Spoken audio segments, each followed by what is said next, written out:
สบายดีทุกคนฮอดซันตะครูและพี่น้องก็เลยสิพากันเขาไปกินข้าวซะก่อนพอดีเที่ยงพี่น้องเลย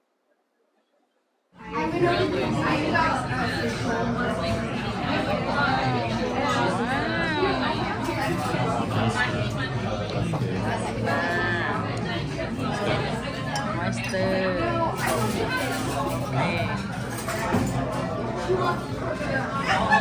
ชอบปะไม่ได้ชอบเลย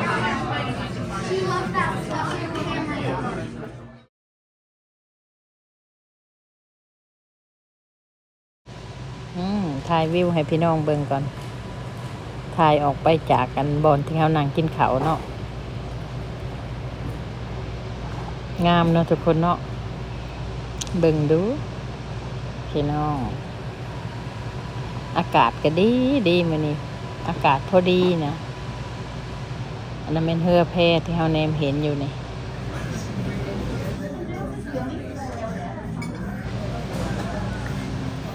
ที่เขาเจ้าขี่ลิ้นเนาะบัดนี้เฮาสิได้พากันย่างไปเบื้องนั้นบัดนี้ กินข้าวแล้วเฮาย่างออกไปสิพาทุกคนไปเบิ่งบอนลิ้นพี่น้องมีหลาย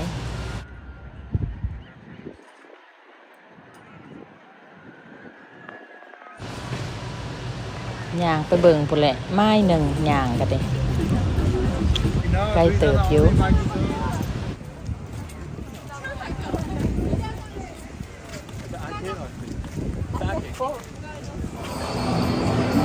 เป็นย่างเข้ามาเบิ่งบอนเกมพี่น้องเกมบอนเด็กน้อยลิ้น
You're not even believing it.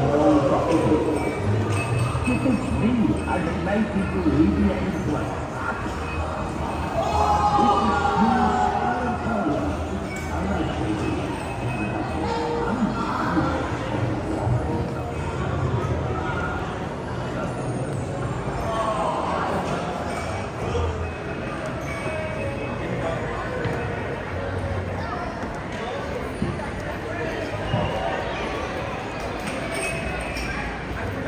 You just scared me, sailors.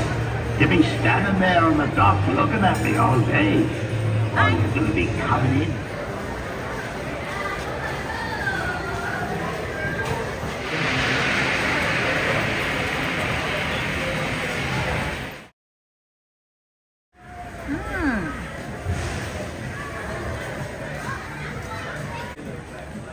Oh, it's plastic. Oh, it's aluminum, metal.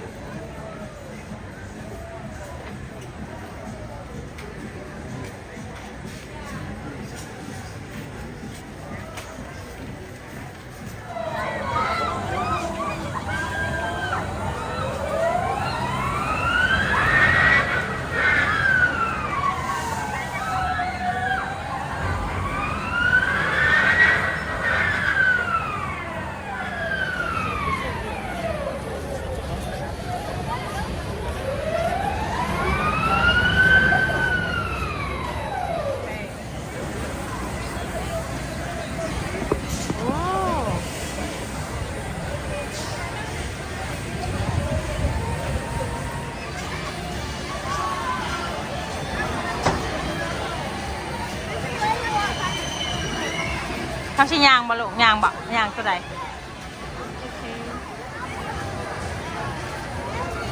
ในหันก็มีห่านอีกแล้วเนาะไปเข้าไป Here, I hold you.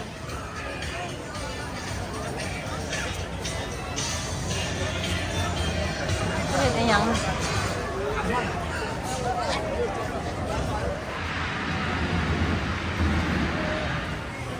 พี่โอนมันส่วนเอาโหลดได้หรอกนี่มันไหลมาแล้วมันก็ส่วนเอาก้นเข้าไป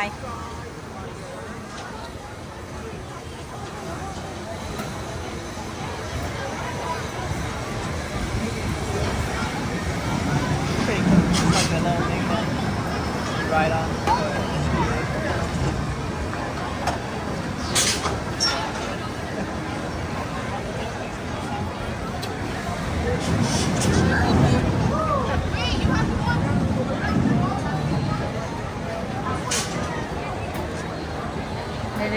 เดี๋ยวมันส่วนมันสิส่วนเอาก้นเขายืนอยู่เด็กโอ้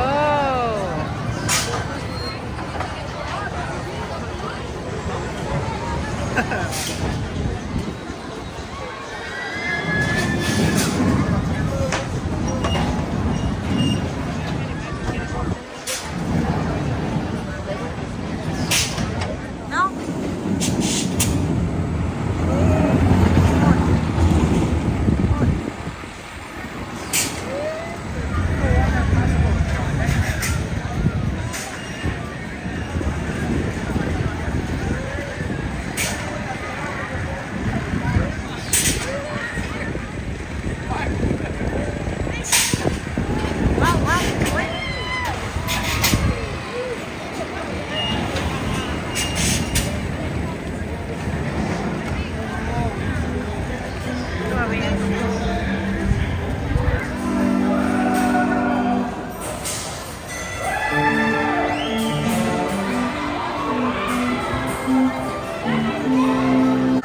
เหรอว้าว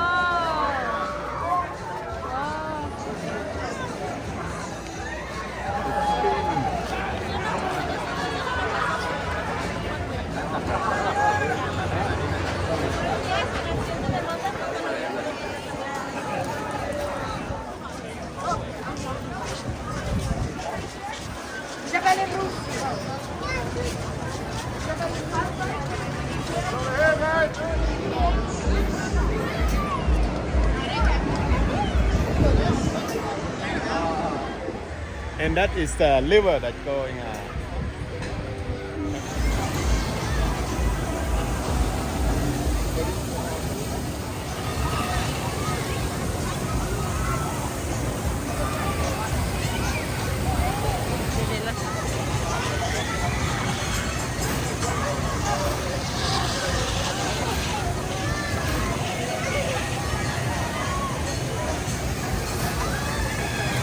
เขาจะพยายามนะครับ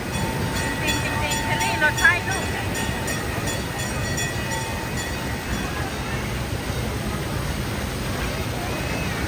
โอ้ยยาวเลยรถไฟน่ะ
ม่วนบ่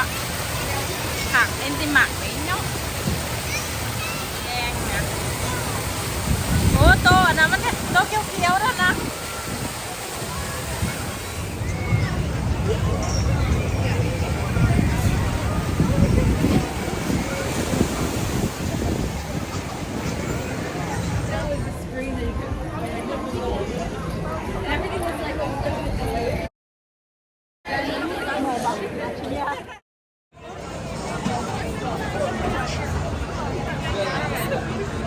หนัดก้อนใหญ่ส่งให้เลยแค่เล่นเบิร์นลูก